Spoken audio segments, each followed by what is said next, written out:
안녕하세요. 결혼 4년차 30대 중반의 여성입니다. 어릴 적 엄마가 암으로 돌아가시고 나서 저는 계속 아빠 손에 자랐어요.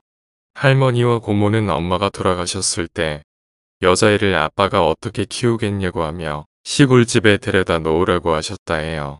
하지만 아빠는 세상에 남아있는 엄마의 유일한 핏줄이고 내 새끼라고 하면서 끝까지 본인이 키우겠다면서 우겼다고 하더라고요. 어릴 때는 몰랐는데 다 커서 고모를 통해 이야기를 들어보니 아들도 아닌 예민한 딸을 키우느라 아빠가 온갖 고생을 다 했다고 해요. 특히 엄마가 돌아가셨을 때 저의 나이는 2살이었고 한참 엄마 손이 필요한 나이이다 보니 아빠가 많이 힘들어했다고 했죠. 제가 자라면서 아빠는 딸 옆에 엄마가 없는 것을 참 안타까워했어요. 물론 저도 엄마가 일찍 돌아가신 것에 대한 안타까움이 있기는 했지만 그래도 아빠가 무한한 사랑을 주셔서 잘 자랄 수 있었던 것 같아요. 그렇게 저는 아빠의 희생 아래 대학교도 가고 무사히 중소기업에 취직을 해서 일을 할 수 있었죠. 그러다가 같은 회사에 근무하고 있던 지금의 남편을 만나 연애를 시작하게 되었어요. 그렇게 저희 둘은 약 3년 정도 사내 비밀 연애를 하게 되었고 결혼도 할 수 있었죠. 저희 남편은 참 성실한 사람이고 다정하며 저희 아빠처럼 듬직한 면이 있는 사람이에요. 그래서 저는 이 사람을 믿고 결혼을 결심할 수 있게 되었고 지금 이렇게 가정을 꾸릴 수 있었죠.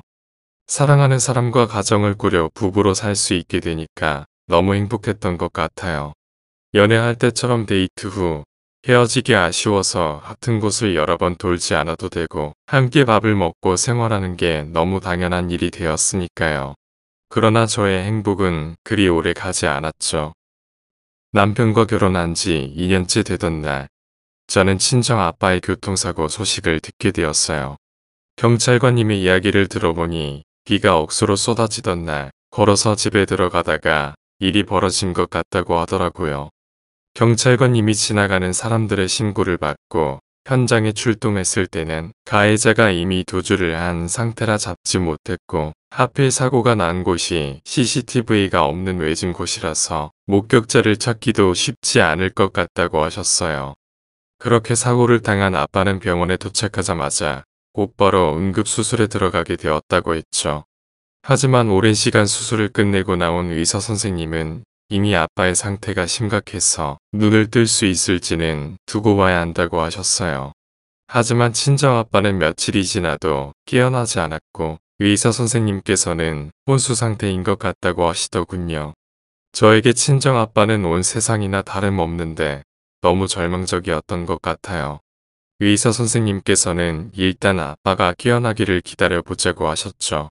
그리고 저도 혹시 기적이 일어날 수 있을지도 모른다는 생각을 가지고 병원에서 할 수 있는 치료는 다 해달라고 말씀을 드렸어요. 하지만 시어머니는 그런 저의 선택을 싫어했고 아빠가 병원에 의식 없이 누워있는 1년 내내 시어머니는 계속해서 치료를 중단할 것을 권했죠.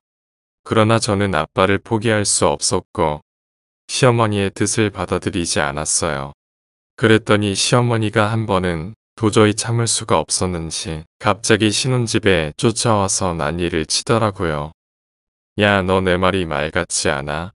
너 하나 때문에 왜 우리 아들이 생고생을 해야 하는데?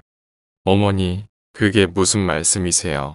내 아들 돈으로 쓸데없는 곳에 투자하는 게 말이나 되냐? 내가 수십 번도 더 말했지만 당장 네 아빠 연명치료 중단해라. 어머니 아무리 그러셔도 저 아빠 목숨만큼은 포기 못해요. 죄송해요. 그렇게 한참을 시어머니와 아빠 문제로 다투고 있을 때 남편이 퇴근 후 집에 들어왔어요. 집안 분위기가 좋지 않으니 남편은 무슨 일이냐고 물었죠. 그러자 시어머니는 저에게 아빠의 연명치료를 중단하라고 했다며 순순히 이야기를 했어요. 그랬더니 남편은 별말 없이 한숨을 푹 쉬면서 방으로 들어가는 거예요. 친정아빠가 하나밖에 없는 사위라고 엄청 잘 해줬으니 시어머니가 아무리 난리를 쳐도 당연히 내 편을 들어주겠지 하는 생각을 했었거든요. 그런데 남편이 말리기는커녕 한숨만 푹 쉬고 방으로 들어가 버리니 저로서는 당황스러웠죠. 남편의 반응에 시어머니는 더 신이 나서 동네가 떠나가라 난리를 치더라고요. 그거 봐라. 네 남편도 네 아빠 얘기만 나오면 한숨부터 쉬잖아. 어머니 제발 그만하세요. 남편 돈 쓰는 게 싫으면 제 월급으로 아빠 병원비 충당할 테니 그만 돌아가 주세요. 쥐꼬리만한 월급으로 네 아빠 병원비 3분의 1도 안 나오겠다. 병원비는 앞으로 제가 알아서 할 테니까 제발 그만하고 가시라고요. 저는 결국 참을 수 없이 화가 나서 소리를 질러버렸고 시어머니는 한참을 싸가지가 없네. 엄마 없이 자라내는 뭐가 달라도 다르다면서 뭐라고 하시더니 결국 시댁으로 돌아가시더군요. 시어머니가 가신 후 저는 남편이 있는 방으로 들어갔어요. 남편은 머리를 싸매고 연신 한숨을 쉬고 있었죠. 그 모습을 보면서 저도 너무 미안했어요. 이런 상황에서 가장 곤란한 사람은 저도 시어머니도 아닌 중간에 끼어있는 남편이잖아요. 그래서 저는 눈치를 보다가 남편에게 먼저 미안하다고 말을 건넸죠. 그러자 남편은 그런 저를 빤히 쳐다보다가 무언가 결심한 듯 이야기를 꺼내더군요. 여보, 내가 웬만하면 당신 편 들고 장인어른 치료 계속 받게 하고 싶은데 어머니 때문에 더 이상은 안 될 것 같아. 그게 무슨 말이야. 장인어른이 나한테 사위 이상으로 잘해주신 거 내가 왜 모르겠어. 하지만 지금은 돌아가신 것도 살아계신 것도 아니잖아. 병원에서도 1년 동안 깨어나진 못했으니 연명치료도 의미가 없다고 하는 마당에 우리가 계속 붙잡고 있는 것도 아닌 것 같아. 그래서 지금 우리 아빠 저렇게 보내자는 거야. 나도 알아. 내가 장인어른 연명치료 강제적으로 그만두자고 할 수 없는 입장이라는 거. 아무리 내가 사위라고 해도 장인어른 딸은 당신이니까 결국 당신이 결정해야겠지. 하지만 내 생각에는 이렇게 붙잡고 있는 것도 아닌 것 같아. 여보, 당신 마음 모르는 건 아닌데 우리 형편 그렇게 좋지 않잖아. 하지만 장인어른 의식 없이 중환자실에서 저렇게 누워만 계시는데 한 달에 어마어마한 치료비가 들어. 그러니까 당신이 연명치료 중단하는 거 한번 잘 생각해보면 안 될까? 남편의 마음도 충분히 이해를 하고 있지만 아무리 생각해봐도 아빠의 목숨만큼은 지켜야겠다는 생각이 들었어요. 그래서 다음날 저는 남편에게 아르바이트를 하더라도 내가 병원비를 보태겠다면서 설득을 했죠. 당연히 남편은 생각이 복잡한 듯 보였지만 저의 말에 일단 최대한 버텨보자고 하더라고요. 안 된다고 하면 어쩌나 했었는데 이렇게 말을 해주어서 얼마나 고마웠는지 몰라요. 남편이 그동안 아빠 치료비 때문에 많이 힘들어했다는 것을 제가 왜 모르겠어요. 아빠가 병원에 있는 동안 남편도 월급으로 병원비 충당이 안 되어서 저녁에 대리운전 일을 하고 있었거든요. 물론 저도 퇴근 후 부업일을 하면서 조금이라도 보태려고 노력했지만 하루 종일 밖에서 일만 하는 남편이 체력적으로 많이 힘들었을 거예요. 매일같이 하루에 3시간도 못 자고 출근해서 새벽 늦게 일을 하고 지쳐 들어오는 모습을 보며 저도 너무 미안했죠. 하지만 조금만 버티면 아빠가 눈을 뜨고 일어날 것 같다는 생각에 억지로 강행할 수밖에 없었어요. 그렇게 저와 남편은 친정아빠가 빨리 일어나기를 바라면서 1년 3개월이라는 긴 시간을 버티게 되었죠. 하지만 친정아빠는 여전히 의식을 찾지 못했고 병원에서도 일어나기 힘들지 않겠냐는 이야기를 하셨어요. 남편도 점점 버티기가 힘들었는지 많이 예민해져서 투덜대는 날이 많아졌고 시어머니는 여전히 틈만 나면 저에게 찾아와서 난리를 쳤죠. 게다가 가끔씩 고모도 찾아와서 할 만큼 했다고 1년이 넘게 깨어나지 않는 거면 가망이 없는 거라고 하면서 힘들겠지만 연명치료를 그만하자고 하더라고요. 다들 힘들어하는 모습을 보면서 저도 어떻게 해야 할지 모르겠더군요. 차라리 아빠가 잠시라도 눈을 뜨고 이럴 때는 어떻게 해야 하는지 이야기를 해주면 좋을 텐데 친정아빠의 치료를 반대하는 사람들이 가득한 이곳에서 막막함이 있었죠. 그렇게 저는 의식이 없는 아빠를 붙잡고 이제 제발 눈 좀 떠주면 안 되겠냐고 너무 힘들다면서 엉엉 울었던 것 같아요. 그런데 주말에 아빠 병원에 잠시 갔었는데 갑자기 시어머니가 빨리 신혼집으로 들어오라고 전화가 왔더라고요. 저는 아빠 면회도 포기하고 집에 무슨 일이 있나 싶어서 급하게 택시를 타고 들어가게 되었죠. 그런데 저희 신혼집의 영문 모를 제사상이 차려져 있는 거예요. 게다가 점쟁이로 보이는 사람도 한 명 와 있었고요. 어머니 저희 집에 왜 제사상이 차려져 있어요? 너희들한테 아기가 안 생기는 이유가 집에 귀신이 따라 들어와서 그렇다고 하더라.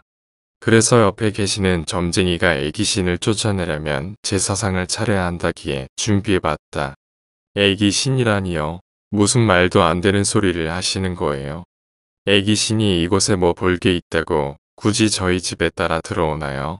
그리고 설령 애기신이 있어 아이가 안 생긴다고 해도 그건 저희 부부가 감당할 일이죠. 그리고 주인 허락도 없이 멀쩡한 신혼집에 제사상을 차리는 게 말이나 되는 일인가요? 저는 황당하고 어이가 없어서 헛웃음이 계속 나왔던 것 같아요. 그런데 아무리 생각해도 찜찜함이 가시지 않더라고요. 아기가 안 생기는 게 아기신이 붙어 있어서 그렇다는데 누가 봐도 말이 안 되잖아요. 게다가 저희 신혼집에 제사상을 차리기까지 하니 시어머니가 또 이상한 짓을 하는구나 싶었죠. 그러다가 제사상을 흘깃 보았었는데 저희 아빠 조남이 한자로 써 있는 거예요. 원래 제사를 지내면 돌아가신 분 위패를 상 위에 올리잖아요. 아무리 한자로 작성되어 있다고 하지만 제가 아빠 이름을 모를 리가 없죠. 집에 점쟁이까지 와 있는 것도 이상한데 아빠 이름까지 떡하니 상에 올려져 있으니까 순간 저는 이거 절대 하면 안 되는 제사인 것 같다 라는 생각이 들었어요. 그래서 저는 곧바로 제사상을 뒤엎으며 길길이 날 뛰었죠. 여기에 대체 왜 우리 아빠 이름이 적혀 있는 거예요? 얘가 미쳤나? 누구 마음대로 상을 뒤엎는 거야? 내가 이거 얼마나 힘들게 차린 줄 알아? 그걸 제가 알아야 하나요? 이거 누가 봐도 우리 아빠를 대상으로 하는 제사잖아요. 멀쩡하게 살아계시는 저희 아빠 제사상을 왜 차리는데요? 병원에 의식도 없이 누워있는데 저게 살아있는 거냐? 점쟁이가 너희 부부 결혼한 지 5년이나 되었는데 애가 생기지 않는 게 다 네 잘난 아빠가 집안의 원흉이라더라. 뭐라고요? 그래서 멀쩡하게 살아계시는 분을 대상으로 제사상까지 차렸어요. 그래, 집안의 원흉이라고 하는데 이거라도 해야 하지 않겠냐? 1년이 넘도록 저렇게 누워만 있는 거면 나쁜 게 들어가도 들어가지 않았겠냐고. 시어머니의 말에 정말 황당해서 입 밖으로 말이 안 나오더라고요. 한참을 말씨름을 하던 중 옆에 서 있던 점쟁이가 무언가 찔렸는지 슬그머니 집 밖으로 빠져나가려는 모습이 보였죠. 아무래도 그냥 나가게 두면 안 될 것 같아서 저는 바로 쫓아가 점쟁이의 뒷멱살을 잡았어요. 그리고 신혼집 안으로 다시 끌고 들어갔죠. 지금 나는 돌아가기 일보 직전이니까 토시 하나 빼놓지 말고 똑바로 이야기해요. 알겠어요? 네. 지금 시어머니랑 하려던 제사가 대체 뭐예요? 우리 아빠 이름까지 적어 위패까지 만들어 놓았던데 저게 뭐냐고. 그게요. 아버님 돌아가시게 만드는 의식 같은 거예요. 오늘은 간단하게 제사만 지내고 일주일 뒤에는 굿을 하기로 되어 있었어요. 뭐라고요? 아무리 점쟁이라고 해도 그렇지. 멀쩡한 사람을 돌아가시게 만드는 의식을 함부로 하는 게 말이 되나요? 저도 뜯어 말렸어요. 이거는 절대 하면 안 된다고요. 그런데 저분이 매일 같이 찾아와서 누워 계신 분 때문에 집안이 아주 엉망이라며 돈은 얼마든지 줄 테니 해달라고 하더라고요.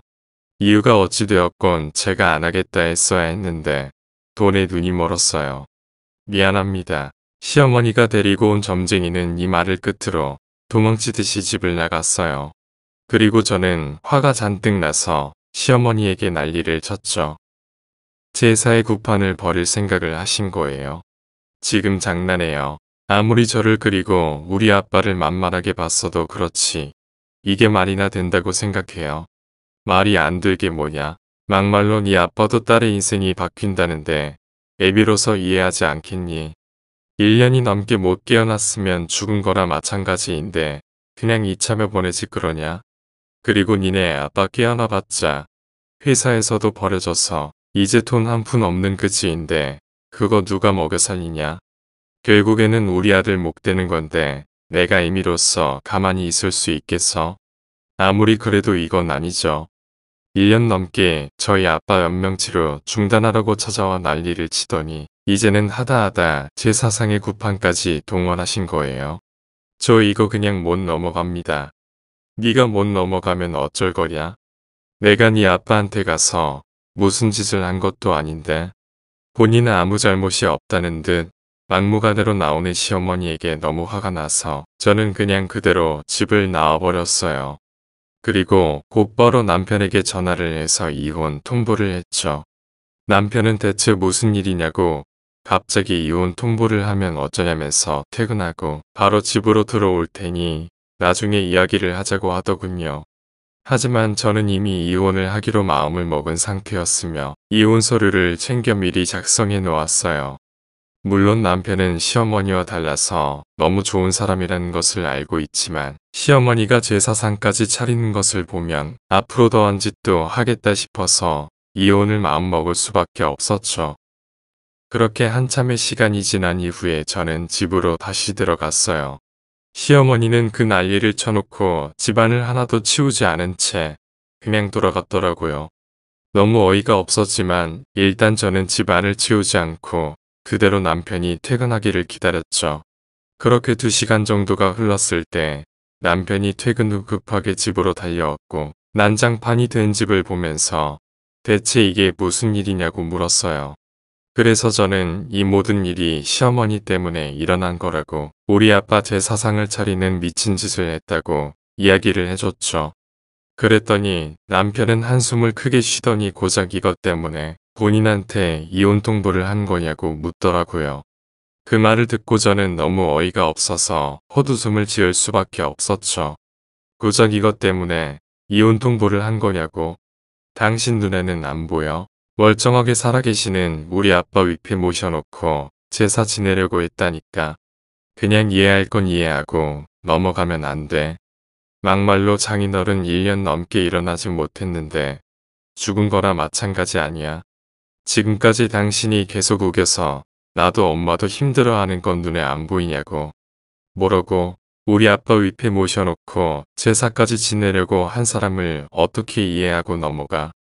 입장 바꿔서 생각해봐. 당신 같으면 이해하고 넘어갈 수 있어? 엄마도 오죽 답답했으면 그랬겠냐? 너야말로 입장 바꿔서 생각해봐. 네가 아빠 살려야 한다고 우겨서 병원비 벌려고 나 잠도 못 자고 일하고 있잖아. 내가 이렇게 힘들게 돈 벌어 장인어른 입원비 내는데 엄마가 한 잘못 한 번은 눈 감고 넘어갈 수 있는 거 아니야. 다른 것도 아니고 아빠 제사 지내려던 사람을 어떻게 이해하고 넘어가. 당신 힘들었다는 거 모르는 건 아니지만 나 도저히 못 버티겠어. 우리 그냥 이혼하자. 남편이 이런 식으로 나올 줄은 몰랐는데 팔은 안으로 굽는다고 본인 엄마 편을 드는 모습을 보니 정말 이혼밖에 답이 없다는 생각이 들었어요. 그러나 남편은 이혼하자는 저의 말을 무시한 채 화가 나서 그냥 밖으로 나가버렸죠. 이 일을 어떻게 해야 할지 막막하더라고요. 하지만 저는 이미 남편과 헤어지기로 마음을 먹은 상태였기에 대충 짐을 싸서 병원으로 가게 되었어요. 그렇게 저는 연달아 오는 남편과 시어머니의 연락을 무시한 채 약 일주일가량을 병원에서만 지냈죠. 그러나 일주일째 되던 날 남편이 병원으로 찾아왔고 나가서 이야기 좀 하자고 하더라고요. 어차피 저도 이혼 이야기는 마무리 지어야 한다고 생각했고 아빠 면회 시간도 조금 남아 있었기에 순순히 남편을 따라 나섰죠. 그날 남편은 저에게 이혼은 절대 못 해주니 끝까지 헤어져야겠으면 차라리 소송을 하라고 하더군요. 그 말을 듣고 저는 굳이 이혼 소송까지 가야겠냐고 한마디 하려고 했는데 무슨 일인지 갑자기 병원에서 전화가 계속 들어왔어요. 그래서 전화를 받아보았더니 간호사님께서 지금 중환자실로 들어가 봐야 한다며 빨리 안으로 들어오라고 하시더라고요. 저는 혹시 아빠에게 일이 생긴 건가 싶어서 남편에게는 급한 일이 생겼다고 나중에 이야기를 하자고 하고는 병원 안으로 가게 되었어요. 간호사님도 저를 발견하자마자 얼른 들어가자고 아빠가 있는 곳으로 안내를 해주시더라고요. 저는 그렇게 정신없이 아빠가 누워있는 곳으로 갔는데 이상하게 의사 선생님들이 아빠 침대를 둘러싸고 있었어요. 옆에 있는 의사 선생님께 대체 무슨 일이냐고 아빠한테 무슨 일이 생긴 거냐고 물었더니 직접 보시라고 하면서 옆으로 비켜주시더라고요. 그런데 1년 넘게 의식 없이 누워만 있던 아빠가 눈을 뜨고 있는 거예요. 처음에는 꿈인가 생시인가 싶어 옆에 있는 의사 선생님과 간호사님께 아빠가 깨어난 게 맞냐고 여러 번 물어보았죠. 눈물을 흘리며 정말이냐고 재차 묻는 저를 보면서 다들 기적이라고 축하한다고 그동안 고생 많았다면서 말씀을 해주셨어요. 물론 아빠가 1년 넘게 누워만 있어서 몸도 제대로 움직이지 못하고 말을 하는 것도 당분간은 힘들 수도 있다고 하셨지만 할 수만 있다면 이 세상 모든 신께 감사하다고 절을 하고 싶은 마음이었죠. 너무 감사해서 눈물만 흘러내리더군요. 그렇게 아빠와의 짧은 만남을 가지고 저는 중환자실 밖으로 나오게 되었죠. 간호사님께 앞으로의 치료 방향에 대해 이야기를 듣는데 정말 내가 꿈을 꾸고 있는 것은 아닌가 싶었어요. 하지만 정말 아빠는 깨어나신 것이 맞았고 며칠 뒤 무사히 일반 병실로 옮길 수 있었죠. 그리고 약간은 어눌하지만 말도 조금씩 하실 수 있었어요. 아빠는 말을 조금씩 할 수 있게 되면서 약간 이상하다고 생각하셨는지 자꾸만 남편은 어디 있냐고 왜 안 오냐고 하면서 찾으셨죠. 처음에는 그냥 아빠에게 앞으로 이혼을 할 생각이라고 말씀을 드릴까 했었는데 아픈 분한테 깨어나자마자 충격을 드릴 수는 없잖아요. 그렇다고 해서 남편을 부르는 것은 말이 안 된다고 생각을 했기에 그냥 출장을 가서 안 보이는 거라고 하고 말았죠. 그러나 깨어난 지 2주가 넘어가도록 남편이 꽃배기도 안 보이니 아빠는 둘 사이에 무슨 일이 있구나 하고 눈치를 채신 것 같았어요. 갑자기 저를 부르시더니 남편에게 전화를 해보라고 하시더군요. 처음에는 어떻게 해서든 숨기고 싶어서 출장 간 사람한테 전화를 하면 방해가 된다는 식으로 상황을 피해가려고 했죠.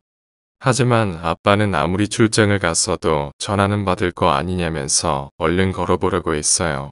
결국 저는 그동안 있었던 일들을 아빠에게 말씀드릴 수밖에 없었죠. 아빠는 저의 이야기를 듣고 본인이 누워있는 동안 어떻게 내 딸을 그렇게 대할 수 있는 거냐고 저에게 너무 미안하다면서 가슴을 치며 우셨죠. 그 모습을 보고 저는 괜히 아빠께 걱정을 끼친 것이 아닌가 하는 생각이 들어 죄송한 마음에 같이 눈물을 흘릴 수밖에 없었어요. 그렇게 한참을 울다가 겨우 진정을 했을 때 갑자기 아빠가 집에 있는 서랍에서 수첩 좀 가져다 달라고 부탁을 하시더라고요. 갑자기 집에 있는 수첩을 왜 찾나 했지만 일단 저는 아빠가 말씀하신 대로 가져다 드렸어요. 그랬더니 아빠는 제대로 움직이지도 못하는 손으로 힘겹게 수첩을 열어 명함 한 장을 꺼내 들었죠. 그리고 저에게 이 명함을 가지고 시댁으로 가서 당장 지금까지 들어간 치료비 빼고 나머지 1억을 받아오라고 하시더군요. 처음에는 아빠가 대체 무슨 소리를 하고 있는 것인지 이해가 되지 않았죠. 아빠 그게 무슨 소리예요? 갑자기 시댁에서 1억을 받아오라니요. 네 시어머니가 그 명함을 알고 있을 테니 그냥 가서 보여주고 당장 1억 받아오면 된다. 무슨 일인지 저도 알아야 가서 돈을 받아오던 말든 하죠. 이 명함이 대체 뭔데요? 너도 나중에 다 알게 될 테니 얼른 시댁에 가봐라. 아빠 무슨 일인지 모르겠지만 1억이 네 집게 이름도 아니고 그걸 어떻게 당장 받아와요? 그리고 시댁에 1억이 없을 텐데요. 당장 안 내놓으면 소송하겠다고 통보해주고 오면 된다. 갔다 오면 다 설명해 줄 테니 얼른 다녀와. 저는 아빠의 말씀이 도저히 이해가 가지 않았지만 시키시는 대로 명함을 가지고 시댁으로 가서 1억을 당장 내놓으라고 했어요. 당연히 헛소리를 한다고 노발대발 난리를 칠 것이라고 생각했는데 아빠가 준 명함을 보더니 시어머니가 많이 놀랐나 봐요. 눈이 땡그레져서 한참을 말을 못하더니 겨우 입을 떼더군요. 이 명함이 대체 왜 너한테 있는 거냐? 친정 아빠가 주셨거든요. 명함 가지고 가서 어머니한테 그동안의 치료비 빼고 1억 받아오라고 하시던데요. 거짓말 치지 마라. 네 아빠 의식도 없이 누워있잖아. 저희 아빠 며칠 전에 일어나셨어요. 저 어머니랑 오래 마주하고 싶지 않으니까 얼른 1억 주세요. 이 명함 주인도 아니면서 네가 뭔데 나한테 돈을 뜯어내려고 하냐? 그래서 못 주시겠다고요? 아빠는 오늘 돈 안 주면 소송하겠다고 하시던데요. 어머니 뜻이 그렇다면 어쩔 수 없죠. 마음대로 하세요. 소송을 하겠다는 말을 전하자 시어머니는 제 앞에서 무릎을 꿇고 두 손 모아 싹싹 빌기 시작했어요. 그러면서 제 앞에서 고해성사를 하더군요. 그동안 본인이 저에게 잘못한 게 많은 것 같다면서 제발 친정 아빠에게 가서 시간을 좀 달라고 부탁 좀 해달라고 했어요. 시어머니가 제 앞에서 무릎을 꿇고 싹싹 빌다니 정말 놀랄만한 일이었죠. 시어머니는 정말 애절하게 한 번만 도와달라고 빌었지만 결국 결정은 아빠가 하실 테니 기다리고 계시라고 하고는 곧바로 병원으로 갔어요. 그리고 아빠에게 시어머니의 말을 전하면서 그 명함 때문에 시어머니가 무릎까지 꿇고 빌었다고 대체 무슨 일이냐고 물었죠. 그랬더니 아빠가 어떻게 된 일인지 말씀을 해주시더군요. 사실 너에게 준 명함은 아빠 고등학교 친구의 명함이야. 그 친구가 돈 빌려주는 일을 하고 있는데 너희 부부가 상견례 하던 날 우연히 사돈에게 돈을 받으러 찾아온 것을 보게 되었어. 그런데요. 상황을 보니 아빠의 오랜 친구한테 시어머니가 돈을 빌린 것 같은데 아빠가 왜 시댁에 1억을 내놓으라고 해요? 그게 말이다. 네가 돈 문제가 있는 집안에 시집을 가게 되면 나중에 힘들어질 것 같아서 내가 모아놓은 돈으로 대신 갚아주고 그 친구한테 네 시어머니 관련 서류를 받아왔다. 아빠가 그 큰 돈을 대신 갚아줘요. 그거 시어머니도 알고 있어요. 아마 아는 사람이 사정을 알고 먼저 갚아주었다는 것 정도만 알고 있을 거다. 빚을 갚아주기 전에 친구가 연락해서 나중에 혹시라도 그 사람이 명함 들고 찾아오게 되면 돈을 갚아야 한다는 조건을 걸어도 되겠냐는 내용으로 녹취를 해서 보내줬고 물론 혹시나 싶어 그런 조건을 걸고 녹취를 가지고 있기는 했지만 돈을 돌려받을 생각은 없었는데 결국 이렇게 되는구나. 그래서 시어머니가 명함을 보고 놀랐던 거예요. 그래, 일이 이렇게 될 줄은 몰랐지만 그런 조건을 걸고 녹취본을 가지고 있기를 천만다행이다. 내 시어머니는 5년 동안 명함 들고 있는 사람이 나타나지 않으니 안심을 하고 살았겠지. 내 딸이 돈 문제로 고생하지 않도록 대신 갚아줬더니 그 사람이 옆에 있는 줄도 모르고 감히 내 제사상을 차려. 내가 그 명함과 녹취록을 잘 보관했기에 망정이지. 그래도 한 서방이 지금까지 힘들게 일해서 병원비 냈다고 하니까 이 정도로 봐준 거야. 아빠에게 모든 이야기를 듣고 어떻게 이런 일이 있나 하는 생각을 하고 있는데 시어머니랑 남편이 알아서 아빠 병실로 찾아왔더라고요. 그리고는 친정아빠 얼굴을 보자마자 무릎을 꿇고 한 번만 용서를 해달라고 싹싹 빌었죠. 사돈, 제가 정말 잘못했습니다. 이렇게 빌 테니 한 번만 용서해 주시면 안 되겠습니까? 뭐라고요? 멀쩡하게 살아있는 사람 죽으라고 제사상까지 차려놓고 지금 용서를 바라시는 겁니까? 사실 사돈이 이렇게 깨어나실 줄 몰랐습니다. 아니, 지금 내가 깨어난 게 잘못이라는 소리입니까? 지금 장난해요? 아니요, 그게 아니라 깨어나서 다행이라고요. 제가 이렇게 싹싹 빌 테니까 제발 소송만 하지 말아주세요. 1억은 분할로 갚더라도 어떻게든 갚겠습니다. 한 번만 살려주세요, 사돈. 사돈도 참 염치가 없으시네요. 그동안 우리 딸 힘들게 한 것도 모자라 점쟁이 불러 제사상 차려놓고 여기까지 찾아와서 한 번만 살려달라고요. 당장 내 병실에서 나가요. 당장. 결국 시어머니랑 남편은 쫓겨나듯이 병원을 나가야 했고 친정아빠는 한 달의 기한을 줄 테니 1억 가지고 오라고 하셨어요. 또 남편에게는 당장 이혼 서류의 도장을 찍으라고 했죠. 아빠 덕분에 저는 소송 없이 편하게 남편과 이혼을 할 수 있었고 1억은 남편이 대출도 받고 퇴직금을 보태서 제 통장으로 보내왔더라고요. 저는 그 돈을 아빠에게 돌려드리려고 했으나 친정 아빠는 그 돈으로 제가 하고 싶었던 것을 해보라고 하시면서 주셨죠. 저는 아빠가 주신 1억으로 뭐를 해야 하나 고민을 하다가 제 돈을 조금 더 보태서 그동안 해보고 싶었던 작은 베이커리를 오픈하게 되었어요. 사실 제가 손재주가 조금 있어서 빵 만드는 걸 좋아했거든요. 물론 아직 가게는 오픈한 지 얼마 되지 않아서 차근히 자리를 잡아가고 있는 상태라 수입이 많지는 않지만 그래도 동네분들이 제 빵을 드시고 자주 찾아와 주셔서 문제없이 장사를 하고 있어요. 얼마 전에는 주변에 살고 있는 전 남편 친구가 저희 가게에 들르게 되었는데 저에게 전 남편 소식을 들려주더라고요. 이야기를 들어보니 전 남편은 전 시어머니와 옥탑방에서 살면서 회사에서 퇴직하고 난 후 배달 일을 하고 있다고 하더군요. 전 시어머니는 지금 음식점에서 설거지를 하면서 일을 하고 있고요. 상황을 보니까 아주 가난하게 살고 있는 것 같아요. 자업자득이죠 뭐. 본인 가족 생각하는 것처럼 저희 친정아빠도 가족으로서 잘 챙겨주었다면 아니 깨어나실 때까지 아무 짓도 하지 않았으면 지금 일은 겪지 않아도 되었을 테니까요. 앞으로 그 두 사람이 지난 날을 반성하고 양심적으로 겸손하게 살았으면 좋겠습니다. 지금까지 긴 글 들어주셔서 감사합니다.